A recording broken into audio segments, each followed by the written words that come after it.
Assalamualaikum warahmatullahi wabarakatuh. Selamat siang Bapak Ibu semua. Perkenalkan saya Mahathir dari Fakultas Keperawatan Universitas Andalas. Di sini saya akan menyampaikan video pembelajaran saya yang mana sebagai salah satu persyaratan dari proses seleksi sertifikasi pendidikan dosen atau SERDOS di tahun 2025. Video ini merupakan prasyarat untuk mengetahui bagaimana kapasitas saya dari unsur pengajaran. Baik Bapak Ibu, sebelum saya memutarkan video pembelajaran, izinkan saya untuk menjelaskan seperti apa rencana pembelajaran terkait dengan mata kuliah yang saya akan sampaikan. Penjelasan ini terdiri dari identitas diri. Saya akan menjelaskan secara singkat bagaimana biodata diri dan pengenalan diri saya. Kemudian pada video hari ini juga akan dijelaskan deskripsi mata kuliah, capaian pembelajaran, materi pembelajaran, metode pembelajaran, asesmen pembelajaran, video rekaman pembelajaran. Sebelumnya saya ingin mengenalkan diri saya kepada Bapak Ibu semua. Perkenalkan, nama saya Mahathir, Magister Keperawatan.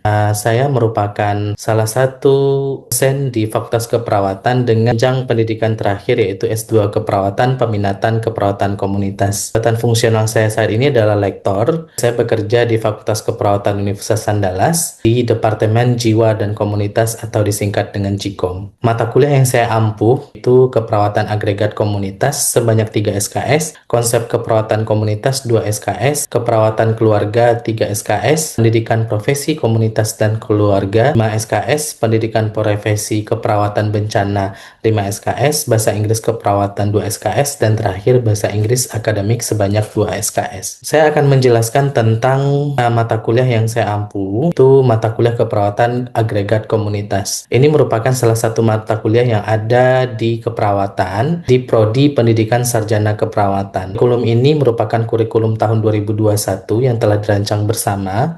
Kemudian kode mata kuliah ini yaitu KEP 61116. Ini merupakan kelompok mata kuliah wajib fakultas yang dilaksanakan di semester 5 atau semester ganjil dengan bobot 3 SKS yaitu 1 teori, 1 praktikum, dan 1 praktik lapangan. Deskripsi mata kuliah ini merupakan pelaksanaan pembelajaran yang akan memberikan cakupan luas dalam upaya penanganan kesehatan populasi. Pendidikan keperawatan agregat komunitas ini disampaikan dengan berbagai macam metode, yaitu Case-Based Method atau CBM, di mata kuliah teori 1 SKS, kemudian simulasi praktikum itu 1 SKS, dan terakhir Project Based Learning pada praktik lapangan di mata kuliah ini 1 SKS. Tiga metode pembelajaran utama ini merupakan 3 metode yang biasa dilakukan di dalam outcome based education, dan ini merupakan metode yang biasa digunakan di 3 poin utama mata kuliah ini, yaitu teori, simulasi, praktikum, dan praktik lapangan. Mata kuliah ini berdasarkan kegayutan capaian pembelajaran lulusan itu memiliki beberapa capaian. Yang pertama adalah diharapkan melalui mata kuliah ini, mahasiswa mampu menguasai ilmu dasar dan keperawatan itu sendiri, dan seperti apa sistem informasi dan teknologi keperawatan untuk melakukan asuhan keperawatan berdasarkan pendekatan proses keperawatan berbasis bukti. Di sini mahasiswa akan diajarkan untuk dapat menjelaskan konsep-konsep dan teori yang mana akan menjadi prinsip-prinsip pelaksanaan asuhan keperawatan pada area spesifik di keperawatan komunitas. Juga, kami harapkan mampu mengelola asuhan keperawatan kepada kelompok dan masyarakat sehingga secara komprehensif memberikan layanan tersebut berdasarkan bukti-bukti atau evidence yang telah mereka kumpulkan.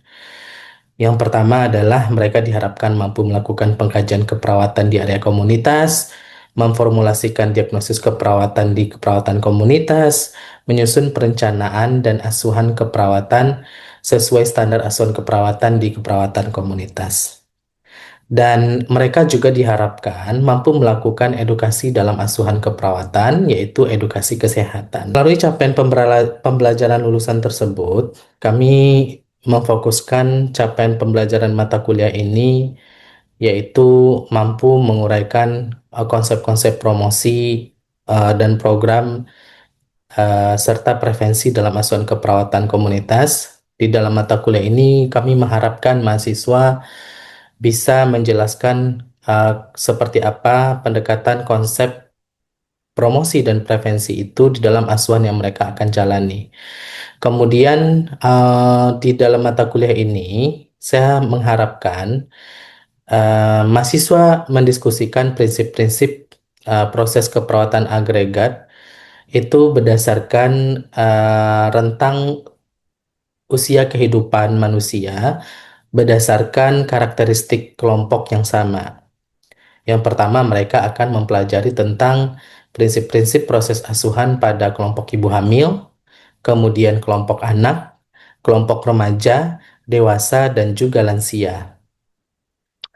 Kemudian, mahasiswa di dalam mata kuliah ini juga diharapkan bisa dan mampu mendiskusikan prinsip-prinsip proses asuhan keperawatan dengan pendekatan promosi dan prevensi tadi pada kelompok-kelompok rentan yang mana dikategorikan ke dalam kelompok dengan penyakit kronis dan infeksi, area bencana, anak jalanan, dan penjara, serta daerah rural.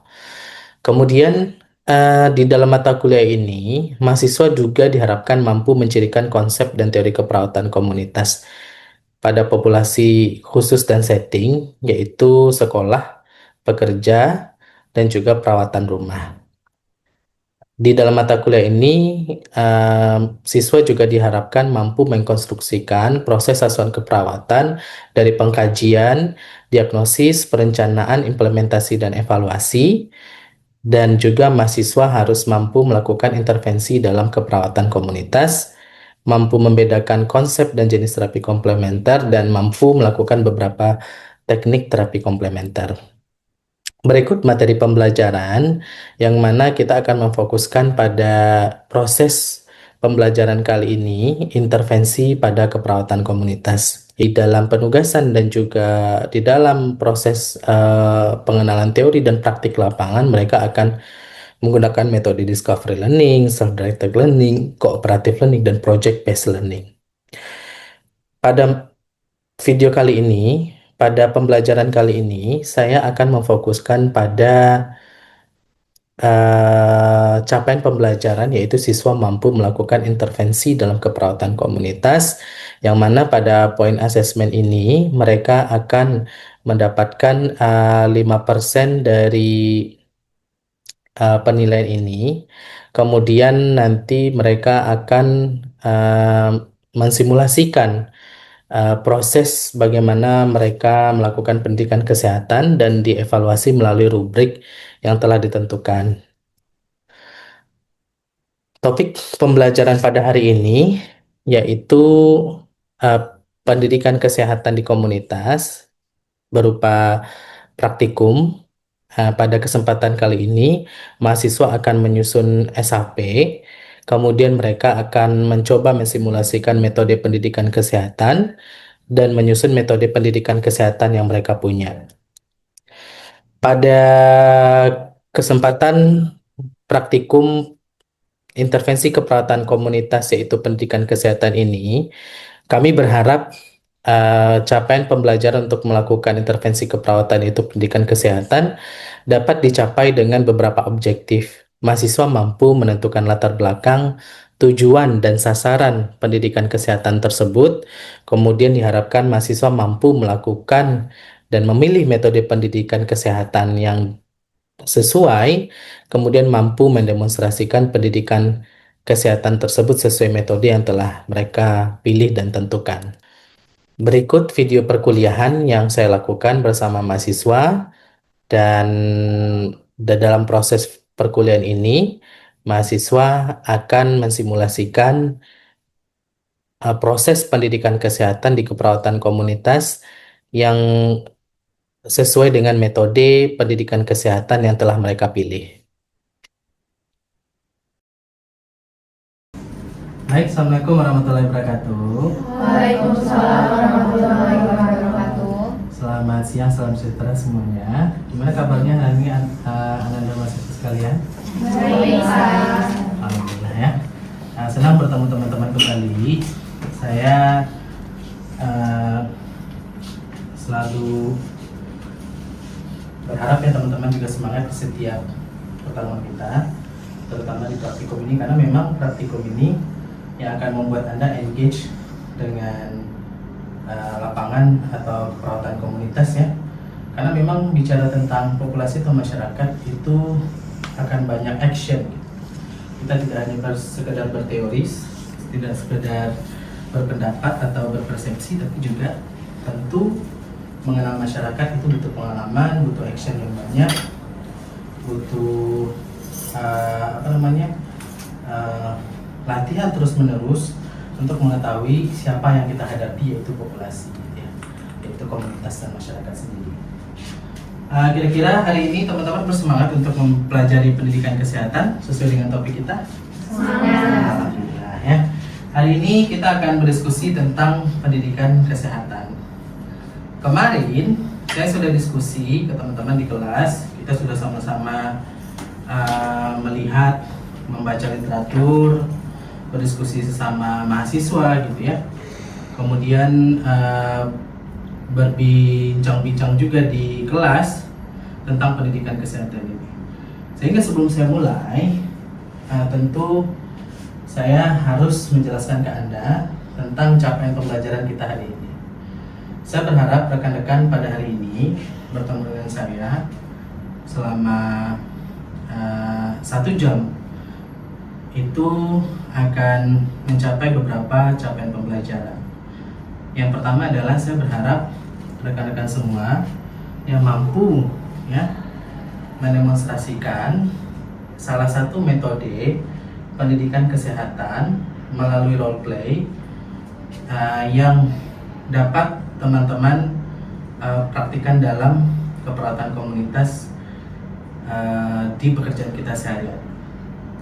Nah, oleh karena itu, untuk mencapai capaian pembelajaran ini tentu nanti rekan-rekan sesuai dengan rencana pembelajaran kita, teman-teman sudah saya minta untuk mengerjakan satuan acara penyuluhan ya. Semuanya ada membuat?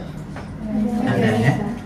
Nah, hari ini keluar dari pintu laboratorium ini, saya berharap teman-teman sudah mampu mencobakan kembali dalam bentuk role play, simulasi ya, seperti apa pendidikan kesehatan itu kita deliverykan atau kita berikan kepada masyarakat kita. Nah, sebelum kita masuk ke dalam pembelajaran kita hari ini, saya ingin mereview kembali, brainstorming dengan teman-teman. Nanti siapa yang ingin menyampaikan pemahamannya tentang pendidikan kesehatan, silahkan tunjuk tangannya ya. Saya ingin mereview kembali, kemarin di kelas kita sudah diskusi tentang paradigma di dalam pendidikan kesehatan, paradigma barunya. Siapa yang masih ingat kira-kira paradigma baru dalam pendidikan kesehatan? Ada yang bisa menjawab? Ya, silakan. Berfokus pada audiens dan juga tidak monoton. Mungkin bisa dieksplorasi lagi maksudnya seperti apa? Di mana pada pembelajaran itu yang lebih banyak aktif itu peserta atau audiensnya bisa. Terus juga pada pembelajaran itu tidak hanya terfokus pada SAP, tapi juga interaksi antara dosen dan juga antara partisipan dan juga pemberi materi. Very good ya. How do you guys think? Apa yang disampaikan oleh Dewi? Jadi di dalam pendidikan kesehatan kita tidak boleh monoton, banyak metode, dan itu harus berfokus pada pembelajaran mandiri dari audiens kita atau masyarakat sebagai populasi kita nanti yang akan mempelajari situasi tersebut, sehingga pemaknaan dan pencapaian terhadap hasil belajar itu bisa lebih baik maknanya. Nah, yang disampaikan Dwi tadi benar adanya, sehingga memang kita harus merancang pendidikan kesehatan itu jangan monoton kayak yang lama gitu. Misalnya Anda yang terlalu sibuk gitu, Anda yang sibuk berceramah, kemudian Anda tidak sensitif terhadap kebutuhan masyarakat. Nah, ini yang selama ini kita lakukan, sehingga memang kita tidak dikenal oleh masyarakat karena kita terkesannya asal-asalan ya. Very good untuk Dwi. Kira-kira apa lagi? Silakan. Paradigmanya itu berkaitan dengan outcome fokusnya misalnya. Mohon maaf, namanya siapa Anda? Via bisa. Via. Oke, very good Via. Bisa diulangi? Berkaitan dengan outcome fokusnya misalnya. Outcome fokus, very good. Biasanya kan kalau memang paradigma itu kita lebih mengutamakan pada pendekatan holistik misalnya. Nah, kita bisa lihat lagi kalau misalnya dalam pendidikan kesehatan tidak hanya pendekatan holistik, tapi ada upaya preventif juga promotif misalnya. Oke. Very good Via, thank you ya. Nah, benar apa yang disampaikan Via. Saya ingin menekankan kepada Anda bahwa ketika memberikan pendidikan kesehatan, Anda sebagai petugas kesehatan, Anda sebagai perawat harus meng-highlight bahwa yang kita lakukan itu harus ada outputnya. Luarannya itu harus bisa kita ukur. Kemudian harus ada manfaat tentunya ya. Mungkin saya bisa ceritakan ke Anda, di dalam keseharian kita sebagai perawat, kita itu dikenal tidak visible atau tidak terlihat oleh orang lain, oleh profesi lain. Karena apa? Karena memang kita lupa dengan outcome fokus ini. Kita harus berorientasi pada luaran dari kita sebagai perawat. Apa sih benefit yang bisa muncul? Nggak mungkin dong Anda diutus ke masyarakat terus tidak memberikan perubahan ya. Karena Anda itu agent of change ya. Anda itu dituntut menjadi perawat, ada perubahan yang terjadi ketika Anda masuk ke masyarakat, berinteraksi dengan populasi, berinteraksi dengan human gitu ya, dengan manusia. Tentu masyarakat menanyakan apa sih ketika ada Anda sebagai perawat, ada atau tidaknya. Kalau misalnya Anda tidak merubah apa-apa, saya rasa sih percuma kita ada di masyarakat ya, udah ngabisin dana, ngabisin budget untuk program, ngumpulin orang, ngabisin tenaga, tapi yang kita hasilkan itu tidak ada luarannya gitu ya. Sehingga memang teman-teman harus memaknai bahwa dalam pendidikan kesehatan kita harus berfokus pada luaran. Kita akan mencoba mensimulasikan bagaimana sebuah metode pendidikan kesehatan teman-teman terapkan sesuai dengan pembelajaran diskusi kita di teori. Itu kita sudah belajar ya bagaimana menyusun satuan acara penyuluhan, dan teman-teman hari ini saya harapkan mampu mencobakan penyuluhan tersebut seperti apa. Nah, kira-kira nanti satu persatu teman-teman akan mencobakan sampai dengan jam perkuliahan kita berakhir, praktikum kita berakhir. Kira-kira siapa dulu yang ingin mencobakan? Oke, silakan Sarah. Ini SAP-nya ya? Iya, bisa. Oke, thank you Sarah. Boleh silakan dulu. Sarah bisa jelaskan kira-kira apa metode pendekatan pendidikan kesehatan yang Sarah gunakan? Untuk metode pendekatan penyuluhan kesehatan Sarah ini, Sarah menggunakan metode display Poster ya? poster ini. Oke. Ada yang pernah baca tentang metode display poster? Ya, metode display poster kira-kira apa keunggulannya Sarah? Jadi untuk manfaat menggunakan metode display ini, Mister, yaitu setting tempatnya yang begitu terbatas, Mister. Terus juga untuk teman-teman atau bapak ibu yang bakal menjadi peserta itu akan mudah memahami bagaimana poin-poin yang akan dijelaskan itu, Mister, dalam penyuluhan kesehatan ini, Mister. Oke ya, menarik ya. Iya. Kita beri tepuk tangan untuk penjelasan. Nah, saya tambahkan dan saya highlight ya teman-teman. Metode display adalah metode sederhana yang Anda tidak perlu menggunakan media yang terlalu rumit, tapi kita bisa mendapatkan keuntungan dari metode atau media ini. Yang pertama adalah seperti kata Sarah tadi, dengan metode display kita bisa menggunakan untuk konteks-konteks lingkup yang yang sumber dayanya terbatas, ini bisa kita gunakan. Kalau misalnya Anda menggunakan misalnya displaynya itu berupa leaflet juga bisa gitu ya, atau poster atau billboard. Anda mungkin pernah melihat media di di tempat-tempat publik itu ada billboard ya, kayak kampanye-kampanye. Kalau sekarang isinya itu sangat kita sayangkan, padahal itu bisa kita isi dengan kampanye-kampanye kesehatan. Misalnya Anda pernah lihat nggak, HIV itu mematikan ya, meskipun itu bahasanya tidak etis ya, tidak cocok dengan pergerakan HIV yang sekarang, tapi itu contohnya. Orang bisa membaca, atau misalnya cegah COVID dengan vaksin gitu. Anda pernah lihat misalnya ada jalan kemana, itu ada billboard, nah itu adalah metode display.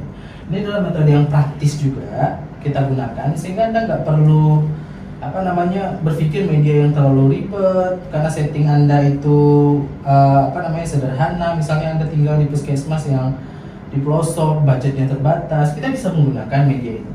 Kemudian ini juga esensi ya, medianya itu secara esensi menyampaikan key point atau poin-poin penting yang harus dicerna oleh masyarakat untuk pesan-pesan informasi kesehatan yang harus mereka bawa pulang.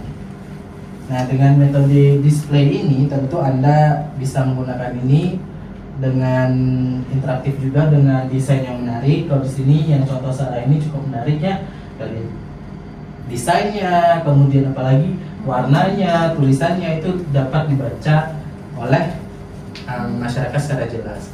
Nah, kemudian kita sebagai petugas kesehatan tinggal menjelaskan aja lagi gitu, biar pemahamannya bisa dieksplorasi dengan menggunakan media ini. Tapi Sarah, Felix bisa kita coba contohkan bagaimana, kira-kira apa tujuan dari pendidikan kesehatan kita? Tujuan dari pendidikan kesehatan kita ini yaitu agar peserta itu mampu memahami dan menerapkan cara-cara dari pencegahan HIV. Oke. Menerapkan ya? Ya. Berarti Sarah berharap mereka sudah bisa menerapkan perilaku itu dalam sehari-hari, dalam kehidupan sehari-hari. Oke, nanti kita bahas tentang tujuan pembelajaran ya setelah Sarah menyelesaikan penyuluhannya. Oke, kita beri kesempatan ke Sarah untuk mencobakan. Berarti perkenalan diri. Ya, dari semuanya. Silahkan yang telah kita pelajari. Assalamualaikum warahmatullahi wabarakatuh. Waalaikumsalam warahmatullahi wabarakatuh. Selamat siang Bapak dan Ibu semua. Bagaimana kabarnya hari ini? Baik, Kakak.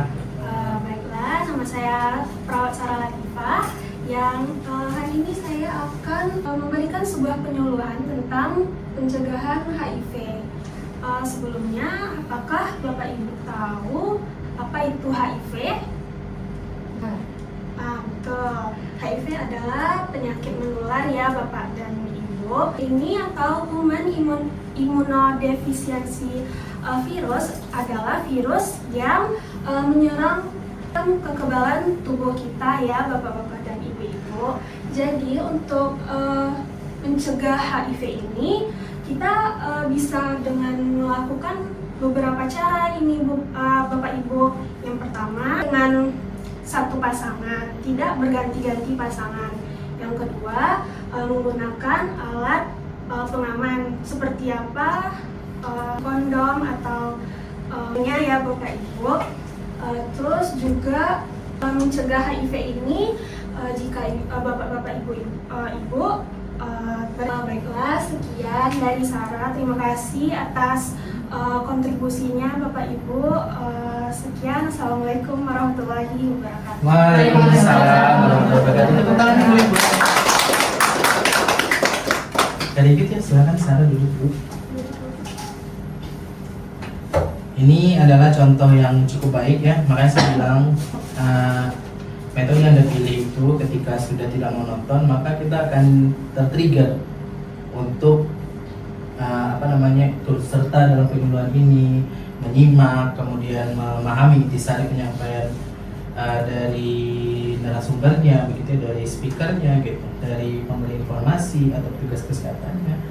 Nah, ini salah satu contoh yang menarik juga yang di role playkan oleh Sarah. Kira-kira apa yang bagus lagi dari Sarah? Mungkin teman-teman ada yang ingin berpendapat tentang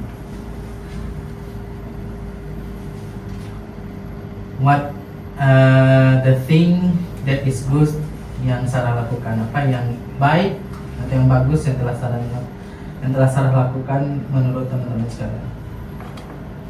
Umpan balik, umpan feedback. Mana? Namanya siapa? Faiza. Silakan Faiza.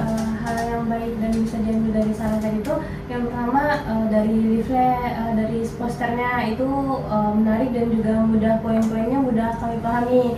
Juga interaksi Sarah dengan kami yang membuat kami bisa lebih fokus ke isinya dan mudah kami pahami. Oh gitu, very good, thank you Faiza. Ada lagi yang baik lagi dari Sarah? Silakan Isa. Jadi dari Sarah tadi itu paling tidak dia menyampaikan itu mudah dengan bahasa yang kami pahami, Mister. Jadi kayak singkatan atau nama-nama obat itu yang kami nggak tahu dijelaskan dengan baik dari Sarah tadi. Faiz, kira-kira ada pendapat tentang Oke. Baik, dari Sarah tadi cukup baik, dari dia menjelaskan tentang pemeriksaannya, tentang pencegahannya. Kita misalkan kalau kita berpasangan itu harus setia, dan kita kalau misalkan berhubungan seksual itu harus memakai kondom. Dan kita kalau misalkan itu tidak bisa dicegah, kita mengonsumsikan ada obat-obatan yang dikasih oleh tenaga kesehatan. Oke, very good Faiz, thank you. Sekarang saya minta Anda, what is the thing that Sarah should improve? Apa yang harus Sarah tingkatkan lagi di dalam simulasi atau role play tadi? Apa yang harus ditingkatkan oleh Sarah? Anda bagus tuh, udah feedback positif juga dari teman-teman. Very good Sarah ya. Cuman ada hal yang harus kita poles sehingga memang ini bisa improve, bisa kita tingkatkan lagi sehingga yang baik tadi yang disampaikan Sarah bisa lebih bagus.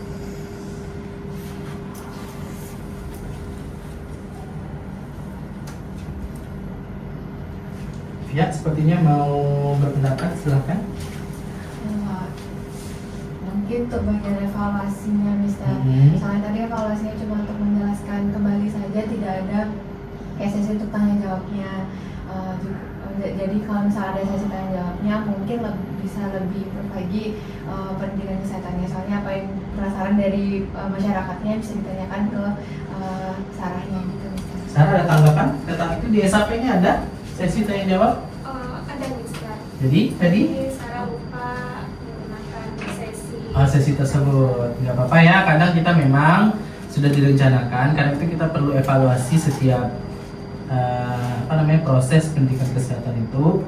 SAP adalah perencanaan kita ya, kita sudah merencanakan di sini dengan komplit, tapi yang di lapangan semua itu akan berbeda dengan hal yang ada di perencanaan kita, dan itu wajar.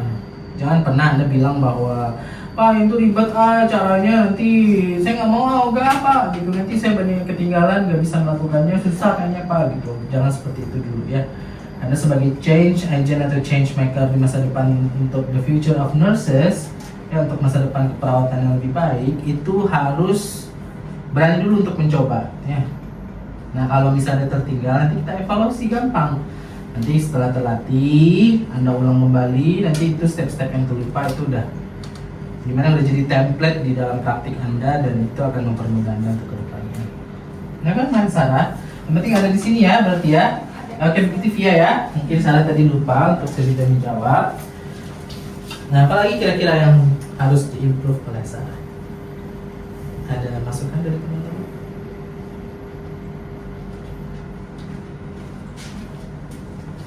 Tidak ada lagi? Jika tidak, itu kita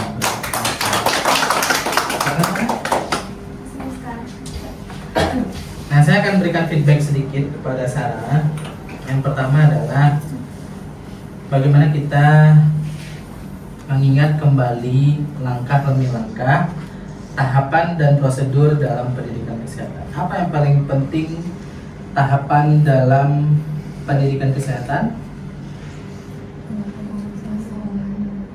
Very good Via. Kita harus mengkaji terlebih dahulu latar belakang atau kebutuhan. Di SAP namanya latar belakang, tapi kemarin di kuliah kita sudah ingatkan bahwa untuk membuat masyarakat kita itu kita ketahui apa yang mereka butuhkan, membutuhkan asesmen yang komprehensif. Ya. Jadi yang pertama adalah kita harus tahu dulu apa kebutuhan masyarakat kita dengan asesmen. Kalau format asesmen di dalam keperawatan komunitas kita sudah belajar ya, gunakan komunitas pandang Anda, apa yang mereka butuhkan. Ini kelompok kunci HIV butuhnya apa. Nah, Sarah merasa bahwa kebutuhan mereka adalah bagaimana mengidentifikasi cara pencegahan HIV pada populasi kunci dengan 3 step. cegah perilaku berisiko, lakukan tes dan konsumsi ARV bagi kelompok kunci yang terdiagnosis HIV. Simpel aja. This is very good ya caranya. Sangat simpel, sederhana, menjawab kebutuhan dari kelompok kunci Anda yang Anda assessment bahwa mereka butuh knowledge tentang bagaimana mencegah HIV. Nah, kemudian apa lagi yang kedua?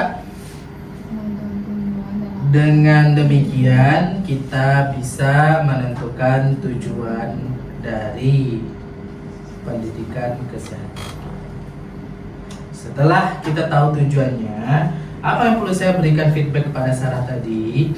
Untuk media-media seperti ini mungkin akan sulit kita mengevaluasi tentang perilaku ya Nak ya. Jadi saya sarankan untuk metode dengan media yang sederhana itu dengan pertemuan yang singkat dan praktis itu mungkin di level-level kognitif tahu atau paham.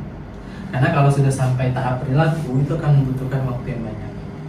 Jadi akan jadinya kurang make sense bagi kita kalau kita menentukan pendidikan kesehatan langsung menaikkan ke menerapkan sebuah perilaku. Karena Sarah waktu itu batasnya ya. Kalau perilaku itu nggak gampang. Ketika Sarah bilang jangan berhubungan seks dengan banyak orang, nggak bisa kita bilang gitu ke populasi kunci, karena mereka belum tentu bisa. Mereka tahu tapi belum tentu bisa, karena mereka belum tahu cara mengendalikan diri atau menahan motivasinya untuk melakukan hubungan seksual ya. Sehingga Sarah harus lihat lagi tujuannya. Nah kemudian apalagi tahapannya setelah ketemu dengan audiens, yaitu salam pembuka, komunikasi terang penting kita jangan lupa. Tadi Sarah udah komunikasi terang penting, tapi sedikit lagi harus kita poles. Anandaku sekalian, jubah Anda sebagai perawat adalah komunikasi terang penting. Take your time to do that in a simple way. Ya, depend on the context. Gak usah yang terlalu kaku menyapa komunitas itu atau populasi itu dengan natural. Halo Bapak Ibu, saya semua. Nah, kita juga evaluasi di situ. Ada perasaan mungkin orang, Ibu kenapa kok sedih kayaknya ikut penyuluhan saya? Kenapa Ibu? Sambil bercanda. Humor is also therapy. Perkenalkan saya Sarah, petugas puskesmas di ruangan VCT ini. Saya ingin Bapak Ibu, ya, saya ingin Bapak Ibu mengenal saya karena memang nanti kita akan berinteraksi ke depan. Saya Sarah, biasa dinas di sini. Kalau Ibu ada apa-apa, silahkan cari saya. Kebetulan saya ada petugas VCT di puskesmas kita. Itu ada terencana di sini ya. Ada Pak. Nah nanti kita tinggal melaporkan saja. Benar kata Via tadi, kita berikan sesi untuk berdiskusi karena itu penting.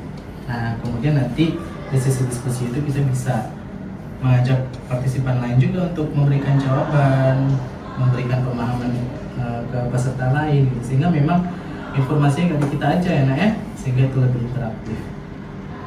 Ya itu adalah contoh bagus tadi. Nah sekarang saya ingin semuanya mencobakan satu persatu, nanti saya lihat, pastikan bahwa SAP-nya sudah menyangkut poin-poin ini ya. Kemudian nanti tinggal kita praktikan, saya akan lihat satu-satu dan nanti saya akan berikan feedback atau umpan balik, dan juga saya akan ada form untuk penilaian yang akan saya nilai ya untuk bagaimana presentasi atau simulasi dan role play. Nah kira-kira ada pertanyaan terkait hal berkaitan dengan pendidikan kesehatan sebelum saya berganti untuk menyuruh Anda, untuk meminta Anda maju ke depan? Ada pertanyaan kira-kira? Cukup? Kalau gitu kita langsung presentasi satu persatu. Siapa lagi kira-kira? Iya, silakan Via.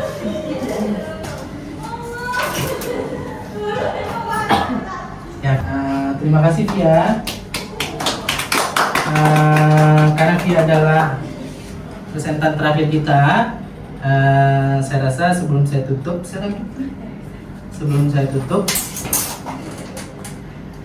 Ada kira-kira yang rekan-rekan mahasiswa yang ditanyakan? Cukup rasanya? Jika demikian, terima kasih untuk kerjasamanya hari ini. Banyak maaf. Assalamualaikum warahmatullahi wabarakatuh. Waalaikumsalam warahmatullahi wabarakatuh.